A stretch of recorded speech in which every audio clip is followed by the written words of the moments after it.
Le manchon en plastique s'est cassé.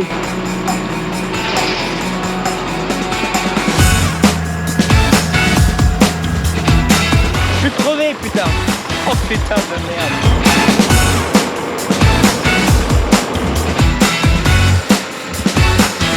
Et voici le fameux 630.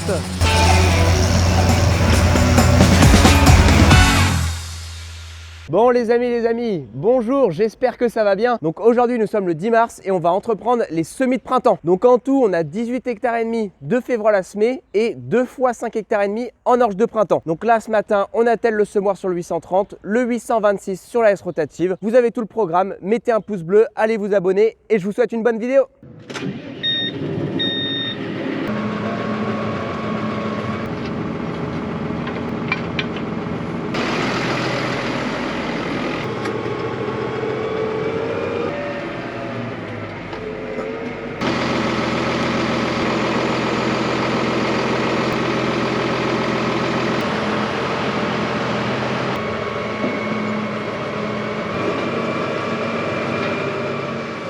Bon, cette vidéo fait suite à la vidéo de 4 jours dans ma peau d'agriculteur. Donc on avait ensemble préparé le sol donc pour ces futurs semis de printemps. Donc au niveau du travail de sol, je le rappelle juste, c'était déchômage à disque plus déchômage à dents. Aujourd'hui, on va faire des compacteurs herse rotative juste devant le semoir et on va commencer par semer la févrole. Donc là ici, je vais semer ma févrole avec une densité de 50 grains par mètre carré. Donc si je sème 50 grains par mètre carré pour semer mes 18 hectares et demi, je vais avoir besoin de plus de 9 millions de grains. Donc comment je règle mon semoir au niveau poids? Tout simplement mon PMG. Donc mon PMG c'est mon poids des 1000 grains. Donc pour 1000 grains de févrole, j'ai un poids de 518 grammes. Donc pour 1000 grains, j'ai 518 grammes. Alors pour 9 millions, ça me fait combien de grammes? Du coup je fais un produit en croix et en tout ça me donne 4 tonnes 791 kilos à semer pour mes 18 hectares et demi. Donc 4 tonnes 791 divisé par 18 et demi, ce qui me fait 259 kilos par hectare. Voilà le réglage qu'on va faire. Alors d'habitude je suis plus à 40-45 grains mètre carré. Cette année j'ai décidé d'augmenter un peu parce que l'année dernière on a eu pas mal de pertes de pieds de févrole, ce qui fait qu'on n'avait plus beaucoup de pieds au final et on a eu un moins bon rendement. Donc cette année je préfère vraiment favoriser la densité de semis et au pire si on perd pas de pieds, qu'est-ce qui va se passer? C'est juste tout simplement la févrole va vraiment grimper, elle fera un peu moins de gousses par pied mais comme il y aura plus de pieds, ça va se compenser et si elle va assez haut, le seul risque c'est qu'elle se couche et moi je préfère qu'elle se couche parce qu'après c'est plus facile à la récolte. Quand tout le champ est bien couché, ça s'avale vachement bien dans la coupe de la moissonneuse, on a moins de pertes etc. Enfin moi c'est mon avis, je trouve que c'est beaucoup plus simple à récolter quand la févrole est couchée. Donc voilà, c'est pour ça cette année, on n'augmente que de 5 grains par mètre carré. Donc là ce que je vais faire c'est que je vais peser tous les sacs parce que la machine des traitements de semences estime un poids. Mais c'est jamais le poids réel à chaque fois. La machine sous-estime, on en a toujours un peu plus dans les sacs, ce qui fait que quand on termine le semis, à chaque fois il en reste pas mal dans le semoir et on se dit merde, est-ce que le semoir était bien réglé, etc. Du coup là je pèse tout et comme ça, ça me permettra d'avoir les poids réels et de se dire voilà, est-ce que le semoir était bien réglé ou si par exemple en tout sur tous les sacs j'ai 300 kg en plus, c'est normal qu'il m'en reste 300 kg dans le semoir à la fin quoi. Donc c'est parti, on va peser ça. Mon père a besoin d'être vite fait là, parce que en attendant que je fasse ça, lui il finit de remettre le traceur sur le semoir. On avait démonté un traceur parce qu'il y avait un axe qui était à moitié mort. L'objectif c'est que tu dois mettre ça là-dedans. Ouais. Donc ouais, il faut que je machine le machin. Recule maintenant, si tu peux, vas-y. Vas-y, encore un peu. Putain. C'est pour ça qu'il faut faire de la muscu tous les jours les amis, que là, c'est du gainage. Ah putain, je suis malade comme un chien là. Je l'ai dit dans ma précédente vidéo, je suis tombé malade là. Mes potes aussi. Et pourtant c'est pas le Covid, on s'est fait tous tester. Aucun de nous trois le Covid, on est tous tombés malades en même temps. 39 de fièvre, là je suis enrhumé comme il n'y a pas. Un enfer.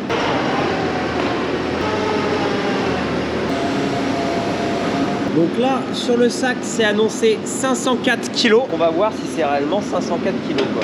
Ah ouais, là vraiment il y a 504 pile poil. Parce qu'on s'était fait avoir pour le blé quand on a semé le blé cette année. Tous les sacs en fait étaient sous-estimés entre 10 et 15 kilos. Donc forcément quand tu mets 10 sacs, à chaque fois tu rajoutes 10 kilos par sac. Donc au final tu te retrouves avec 100 kilos en trop quoi. Donc là non, lui c'est bon. Ce que je vais faire c'est que je vais pas tous les peser. Je vais en peser encore 2 et si les 2 autres c'est fidèle à ce qui est annoncé sur l'étiquette, ça sert à rien de tout peser quoi. Bon bah tous les autres sacs étaient fidèles à l'étiquette, donc bon, pas besoin de repeser. Donc là, réglage du semoir, donc 259 kg par hectare. J'ai pas changé des réglages sur le semoir, on était réglé en grosses graines pour les semis de blé. Et là bah pour la févrole c'est pareil quoi, ce sont les mêmes réglages. Là je vais sélectionner ma graine de févrole. Donc en fait là je vais venir régler mon ouverture de trappe. J'ai la barre graduée et je vais venir me mettre à 88. Et voilà. Et maintenant que j'ai réglé mon ouverture de trappe, je vais pouvoir mettre ma semence dans le semoir. Je règle toujours d'abord l'ouverture de trappe avant de mettre ma semence, parce que si j'ai ma semence dedans et que je dois refermer la trappe, bah il y aura des grains. Et du coup, bah, je vais pas réussir à la refermer. Les grains vont empêcher la trappe de venir se refermer. Forcément, il faut que ça soit vide pour pouvoir que la trappe puisse aller et venir comme elle veut, quoi.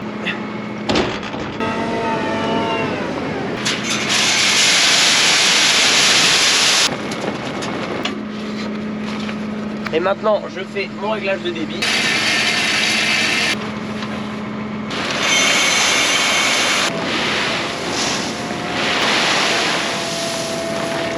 Bon, bien chargé tout ça.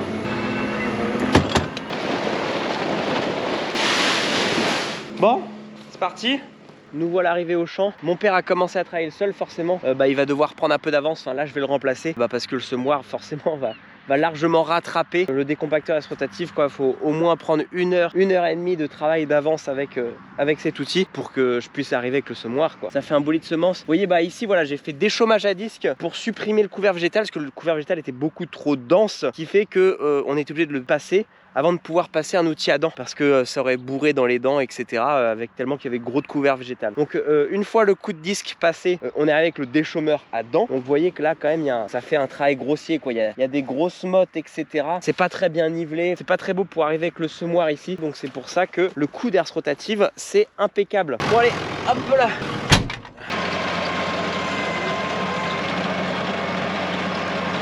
Bon et bah voilà, impeccable. Donc le but du jeu aujourd'hui c'est de pas du tout arrêter ce tracteur là. Donc là mon père rentre, il va manger, etc. Il viendra me remplacer, moi j'irai manger et ensuite j'arriverai avec le semoir pour commencer à semer, quoi. Donc bah impeccable, c'est parti pour tourner en rond pendant quelques heures là.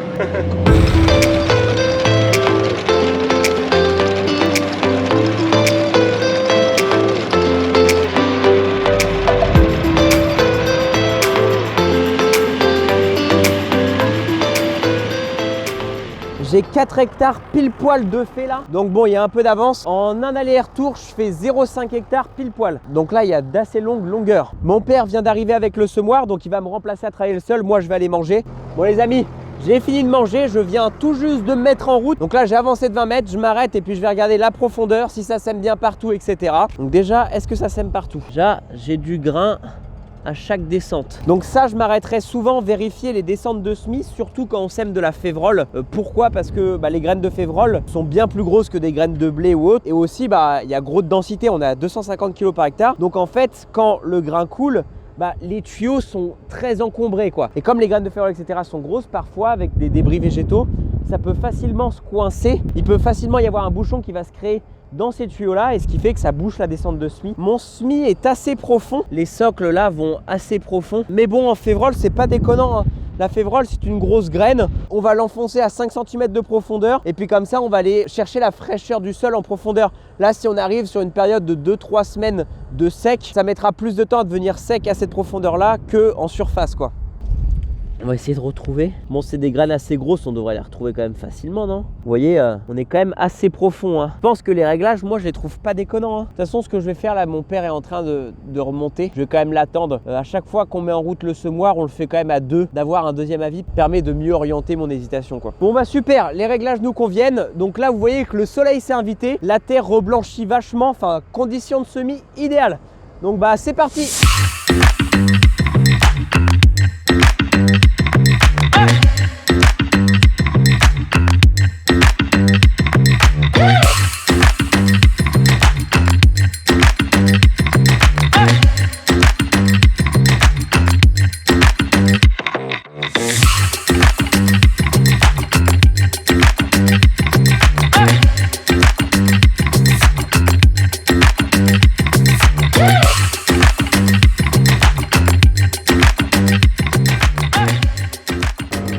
Bon, j'en suis à 5 hectares de fait. Mon père, il en est à 8,5.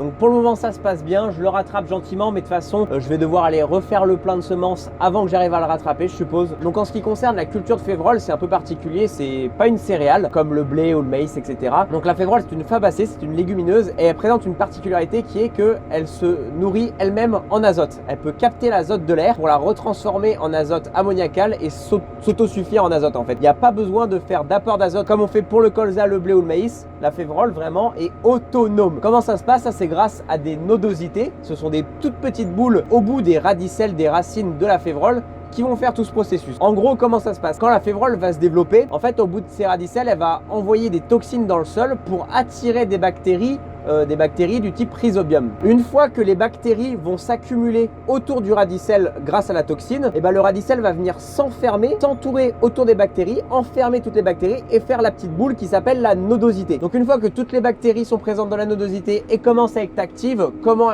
on sait qu'elles sont actives? Parce que parfois il peut y avoir des nodosités, mais le processus n'est pas actif, le processus ne fonctionne pas. Pour vérifier ça, en fait, c'est tout simple. Prenez une nodosité, vous la coupez en deux, et si c'est rosé à l'intérieur, ça veut dire que le processus est en marche. Et ce processus-là, en fait, est tout simplement de capter l'azote atmosphérique N2 pour le retransformer en azote ammoniacal NH3. Et ce qui est top du coup dans ce processus, c'est qu'une fois que la févrole va être détruite, récoltée, et ben elle va retransmettre dans le sol entre 30 et 50 unités d'azote pour la culture suivante. C'est pour ça que j'ai dit dans mes précédentes vidéos que mon blé qui est juste à côté là d'ailleurs, mon blé derrière févrole est bien plus beau que mes autres blés parce qu'il a beaucoup plus d'azote à disposition grâce à la févrole. Bon bah voilà, c'était le petit point parlons agronomie de cette vidéo. Peut-être qu'il y en aura un aussi pour le semis de l'orge de printemps. Bon bah en tout cas là ça se passe bien, j'avance à 10 km/h, je suis à 1700 tours moteur, le tracteur n'a pas de mal, voilà quoi, rien de plus à dire que on continue. Bon, j'ai mon capteur de trémie qui vient de sonner. Donc a priori, j'ai plus trop de semences dans mon semoir. On va aller regarder ça.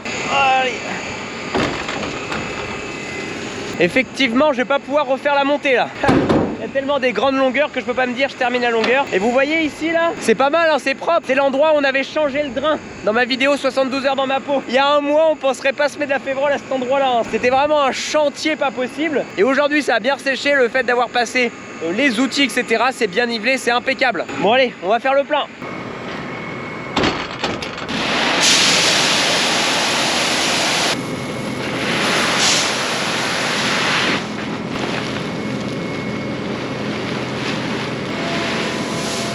Alors ça, c'est ce qui s'appelle utiliser la capacité de la trémie à son maximum. Ça va même pas fermer, ça va même pas fermer. Là-bas, il y a un peu de place encore au fond. Je prends une pelle pour...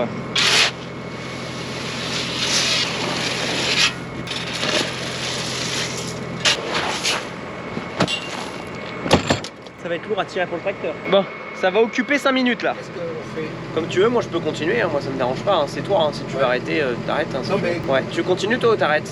Je peux arrêter. Ouais, d'accord. Ah. Bon bah pour finir, j'arrête là, je rentre avec mon père parce que ça sert à rien que je rattrape toute l'avance qui a été prise avec le décompacteur. Parce que demain on va arriver tous les deux dans le champ, bah je vais devoir attendre qu'il reprenne de l'avance. C'est rien de s'exciter, on a le temps de faire ça tranquillement demain. Donc je vous dis à demain. Bon, nous voilà arrivés au champ, mais fait chier parce que il pleut, enfin il pleuviote, bon c'est pas encore grand chose, mais ils avaient annoncé la pluie qu'à partir de midi normalement. Bon après c'est pas grave, le seul truc chiant en fait c'est que hier soir pour finir, j'aurais dû rattraper l'avance qui avait été prise par la S rotative. Parce que s'il pleut sur ce qui est déjà travaillé, c'est plus emmerdant, donc c'est pas encore méchant pour empêcher le semis. Donc voilà, on reprend le chantier.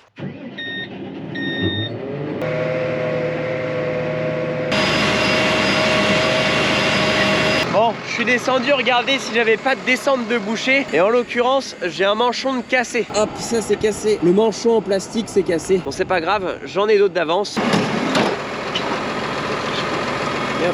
Bon, je vais essayer de faire ça avec mon seul outil que j'ai. Et puis si au pire ça le fait pas, je remonte à la ferme. De toute façon, là je vais pas tarder de devoir remonter pour faire le dernier appoint de semences. Oh bah non, laisse tomber. La pince c'est pas assez large. Moi je sais pas faire de ski, j'en ai fait.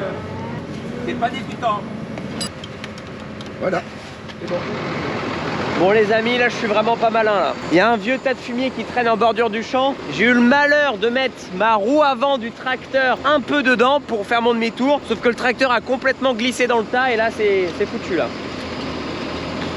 Là j'avais fini, là j'avais juste les fourrières à faire. Mon père va encore aller, il va se foutre de ma gueule. Le tas est à hauteur d'homme mais bon on s'enfonce quoi et ça glisse, c'est rien à faire. Allez. On va laisser tomber hein. Mon père est désespéré. Et c'est vraiment pas fait exprès quoi. Je suis arrivé avec la roue du tracteur avant ici. Ça a commencé à glisser, glisser, glisser. Et puis après, bah, il s'est emmanché dans le tas de fumier quoi. C'est de la merde.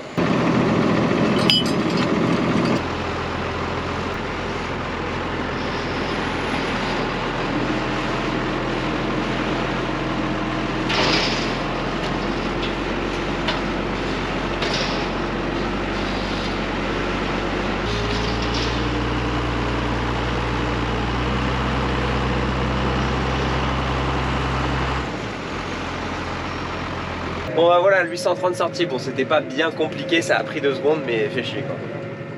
Bon impeccable, il reste 150 kg. Donc voilà, on a terminé, je suis rentré à la ferme, bah, ça s'est super bien fait. La pluie nous a pas embêtés. Bon en tout cas, moi je vous retrouve quand on reprend ces travaux là. Donc à toutes. Bon ce matin les amis, je rattelle le 826 sur le déchômeur à dents. Donc on reprend le travail de sol pour semer l'orge. Donc aujourd'hui nous sommes le mercredi 16 mars, donc il s'est passé plusieurs jours depuis qu'on a semé la févrole. Tout simplement en fait il a plu tous les jours. Donc de notre côté on en a profité pour faire des apports d'azote, quelques produits phyto par-ci par-là, notamment le premier désherbage sur la févrole qu'on fait sur sol nu post-semis. Donc on n'a pas chômé en attendant. Moi niveau santé je vais beaucoup mieux, je me suis bien remis de ma maladie. Cette fois-ci c'est mon père qui est malade.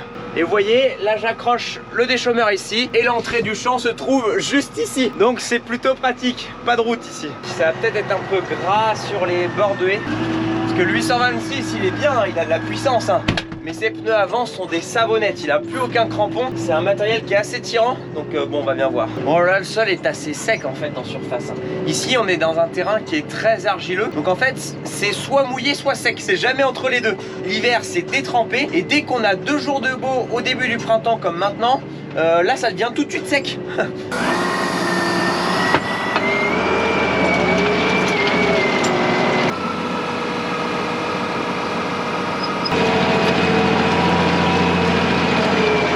Bon ça fait un peu de bloc mais ici forcément c'est une terre très argileuse. Mais bon de toute façon voilà, c'est pour ça qu'on passe aussi la herse rotative pour péter tous ces blocs. Donc bah réglage fait, c'est parti.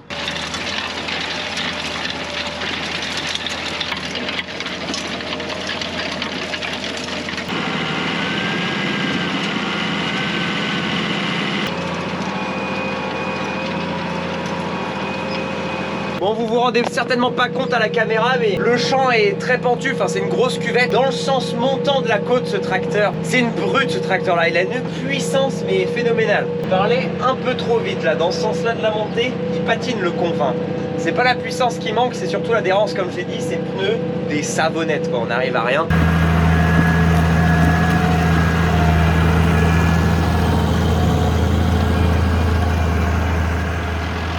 J'ai terminé le premier champ, je viens d'arriver dans l'autre champ de 5,5 hectares. Et là vous voyez que j'ai rempli un peu mon rouleau. Ici ouais, j'ai rempli un peu mon rouleau. Du coup il y a une stratégie pour débourrer, c'est de faire frôler le rouleau avec le sol et de rouler très vite. Et là ça va le débourrer normalement.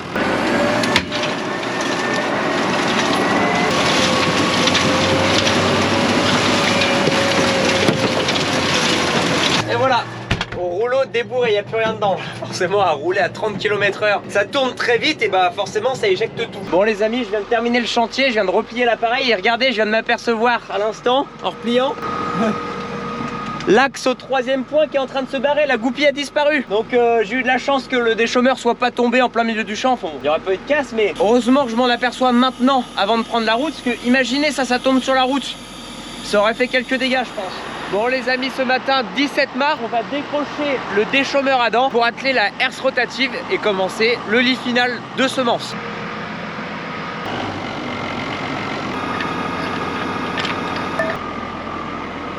C'est bon. Impeccable le premier. Rapide à dételer et atteler.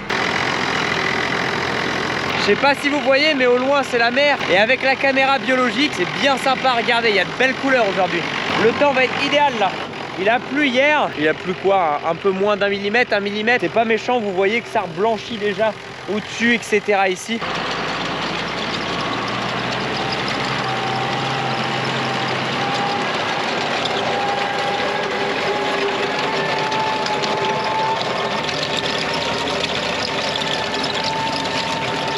Oh putain les amis, fait chier. Fait chier. Je suis crevé putain. Oh putain de merde. Je sais pas si on entend la caméra mais le trou est là. Merde. Oh putain merde. Bon, heureusement que la ferme est juste à côté. Ça va, ils annoncent pas de pluie. Donc j'ai largement le temps de travailler le sol. Donc on va tranquillement faire ça avec le 830 hein. Là je suis arrivé sur le dur, j'ai pas envie d'aller plus loin. J'ai peur d'abîmer quelque chose, je vais décrocher la machine ici. Ça fera déjà moins de poids sur le tracteur. Mais ce qui fait du poids c'est surtout la putain de masse là. Ça va être dur pour le 630 hein. Lui il en chie hein. Et dans la côte je suis à 5 km/h pas plus hein. Si on met le 830 c'est on a plus vite fait qu'avec le 630. Et bah après on fait les tours avec le 630 à la rigueur. On va prendre une palette, poser la masse sur une palette, l'embarquer avec le tracteur à pelle. Allez. Putain c'est lourd.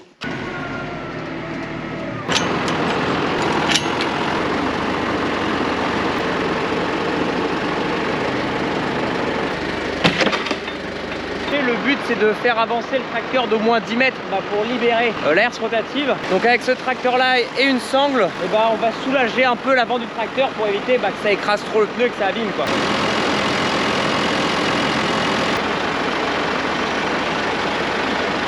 Ouh, j'ai peur que la dent pète, vous voyez quand ça tord tout. On va peut-être rassembler deux fourches, elle tord vachement la fourche hein, parce qu'on va tout péter là.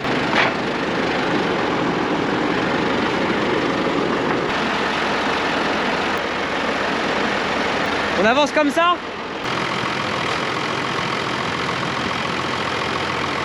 Ça a permis de soulager la roue, que tout le poids ne s'appuie plus sur la jante. Bon, fini de manger, on va prendre le deuxième bulle. Je vais décrocher le semoir dans sa casse. De toute façon, il annonce que du beau temps, il n'y a pas besoin de se précipiter à semer derrière, juste pile poil derrière l'herse rotative. Comme ça, au contraire, ça aura le temps de reblanchir. Le 826, bon, on l'a laissé là. Et bientôt 3000 heures. Hein. Oh non.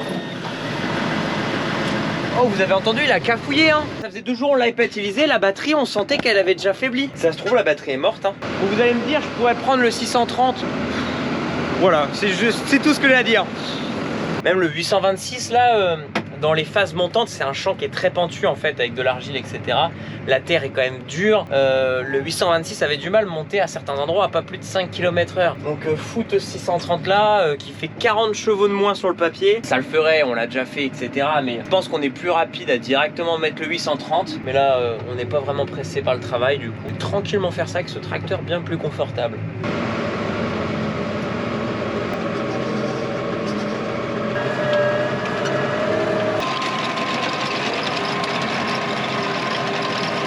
Bon bah impeccable, voilà on a changé de tracteur, ah bordel. Et par contre, j'ai qu'une chose à dire, c'est que le 830 bien plus puissant que le 826. Je monte à 7,5 km/h alors qu'au même endroit ici, le 826 montait qu'à 5 km/h maximum. Donc bon, il y a quand même une nette différence de chevaux normal. Lui sur le papier, il en fait 235. Donc 50 chevaux de plus que le 826, c'est normal qu'il monte bien plus vite quoi, j'ai envie de dire. Heureusement, on est bien à faire ce travail avec ce tracteur là quoi. Surtout que là, en plus, je me suis mis l'autoguidage, hein, quitte à avoir un tracteur confortable, quitte à l'utiliser jusqu'au bout. Donc vraiment, là, je fais plus rien. Je croise les bras, je lève le volant, voilà, impeccable. Du coup, je vais commencer à semer que demain, hein, le temps de faire les 2 parcelles de 5,5 hectares. Bon, bien sûr, je vais pas faire les fourrières, on fera les fourrières devant le semoir avec le 630 cette fois-ci. Du coup, le temps de faire ces 2 parcelles là, ça va m'emmener jusqu'à tard ce soir. Donc voilà, on continue et je vous reprends plus tard.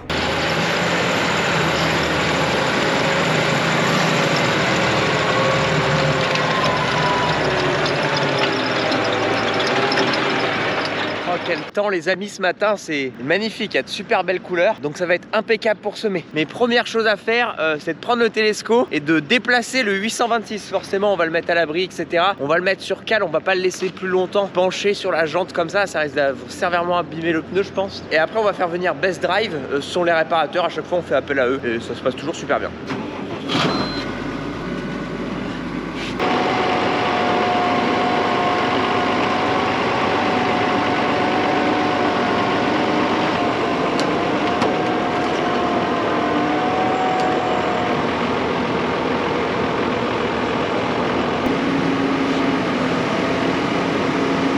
Qu'est-ce que c'est agréable ce temps ce matin. Ah putain, ça fait plaisir. Bon, dans cette vidéo, on aura beaucoup décroché et accroché de matos. Ça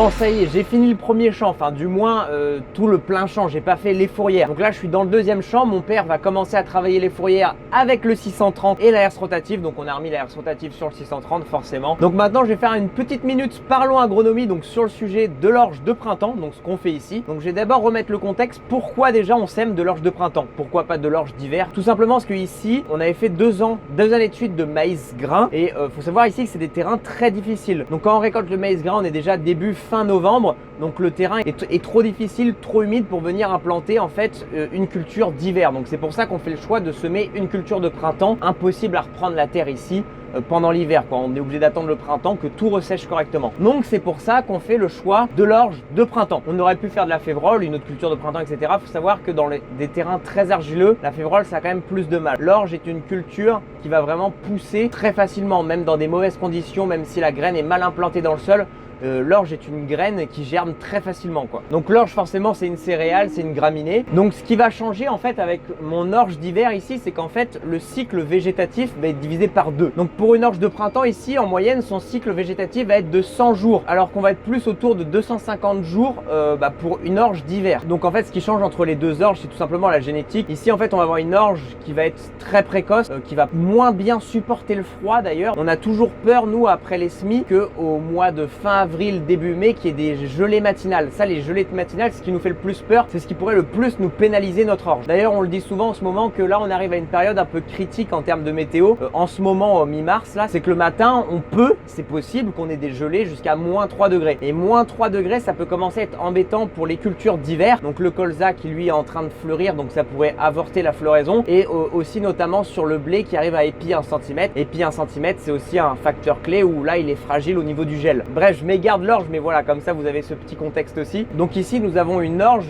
qu'on appelle brassicole. Donc c'est une orge qui peut aller à la destination des brasseries pour faire de la bière, mais pour ça elle doit avoir moins de 11% de protéines dans sa graine au moment de la récolte. Donc pour avoir moins de 11% de protéines, faut pas apporter trop d'azote. Ici on va apporter entre 120 et 130 unités d'azote. Si on donne trop d'azote, il va y avoir de la protéine dans la graine et du coup forcément l'orge sera déclassée et partira en alimentation animale au lieu d'être bien valorisée, de partir en orge brassicole comme on dit quoi. Donc ici on produit de l'orge pour faire de la bière, c'est pas beau ça? Alors l'orge de printemps fera toujours un peu moins de rendement qu'une orge d'hiver, forcément, comme je l'ai dit déjà, on met un peu moins d'azote. En fait, l'intérêt d'une culture de printemps, c'est que ça va casser les cycles de certaines maladies, les cycles de certains ravageurs et de mauvaises herbes. Surtout, en fait, nous, ce qu'on cherche ici, c'est à casser le cycle du raiegras. Le raiegras est une adventice, une mauvaise herbe qui est très embêtante, qui est très invasive, très difficile à supprimer malgré les produits phyto qui commencent à être vraiment résistants à des produits phytosanitaires. Et le cycle en gros du raiegras en général, il pousse en automne. Donc là, le fait de venir au printemps et de semer une orge va un peu casser ce cycle du raiegras. Il va quand même germer, il va quand même y en avoir qui vont germer, hein, vous inquiétez pas. Donc là, de par l'agronomie, on arrive à supprimer de la chimie. Donc voilà, c'est un compromis qui est pas mal et puis de toute façon, on n'arrive pas à s'en sortir avec la chimie de ce raiegras. Donc voilà, c'était la minute parlons agronomie. Je pense que j'étais un peu plus bavard qu'une minute. Voilà, moi j'aime toujours apporter dans les vidéos comme ça des petits moments techniques. Bon certes, je vous montre, j'attelle l'outil, un peu de mécanique, des belles images de drone. Mais je veux toujours avoir cette petite partie où j'essaie d'apporter des connaissances sans que ça soit trop rébarbatif, trop lourd quoi. Donc voilà, en espérant que ça vous sert. Je pense notamment surtout tous les étudiants qui regardent mes vidéos. Moi, quand je me rappelle que je faisais mes études, mon BTS en agronomie, j'aurais bien aimé trouver des contenus justement sur lesquels m'appuyer sur YouTube pour m'aider dans mes études, etc. Donc j'espère que toutes ces petites parties comme ça techniques puissent vous aider un peu. Je remplacerai jamais un prof d'agro, ça c'est sûr. Moi, j'essaie de faire la vulgarisation agronomique quoi. Donc je vous reprends tout à l'heure. Donc là, mon père vient d'arriver pour faire le tour de champ. Et voici le fameux 630.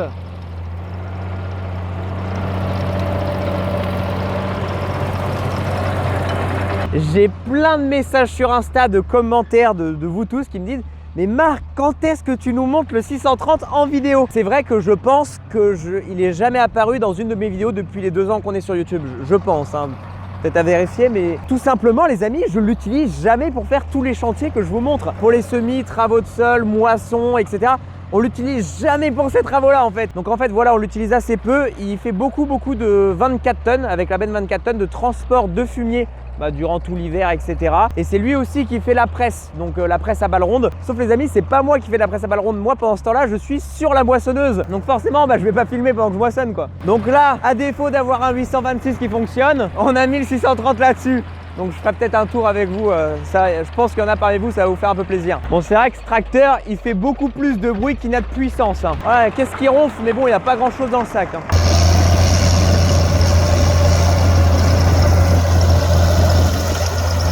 Mais moi je vous le dis, ça avance pas aussi vite que le 830. Hein. Bon, attends, on va aller faire un tour. Ça va? Tu t'en sors? Il y arrive? T'as pas besoin que j'aille avec une corde devant pour tirer, non? Pour t'aider?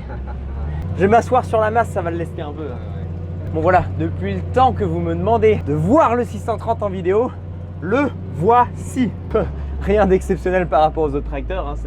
C'est un tracteur. Franchement, vous avez de la chance que le 826 soit tombé en panne. Hein. Sinon, vous l'aurez jamais vu. Il avance à combien? 6? Je sais pas si vous vous rappelez, cet été, j'avais sorti une vidéo sur l'essai du tout nouveau Arion 460 Stage 5 que Classe m'avait prêté. Et bah cet été, on lui avait fait faire aussi du même ensemble axe rotatif des compacteurs. Et bah le 630 le tire exactement de la même manière que le 460. Donc pas du tout les mêmes gabarits, mais par contre, voilà, le 460 peut bien remplacer le 630.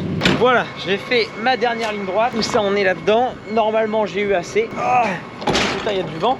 Et bah, vous voyez, on a été bon dans les calculs. Allez hop, fin de chantier. Semi-printemps terminé. Impeccable, on range tout. Bon bah les amis, c'est terminé. J'ai rangé le tracteur, c'est déjà une fin de vidéo. Donc là nous sommes vendredi, voilà, il s'est passé une semaine entre les semis de févrole et les semis d'orge. Avec la pluie, on a mis un peu de temps avant de revenir dans les champs. Mais bah tout s'est fait impeccable, le temps est radieux. Maintenant il n'y a plus qu'à attendre que ça pousse. Moi en attendant là, je vais rentrer, je vais d'abord aller chez le coiffeur. Ensuite je vais faire ce montage vidéo là, parce que la vidéo sort pour vous demain. Donc il va falloir que je m'excite gentiment. Donc en tout cas, merci d'avoir regardé cette vidéo. Mettez un pouce bleu, allez vous abonner. Moi je vous dis à demain dans les commentaires pour cette vidéo et sinon à dans une prochaine.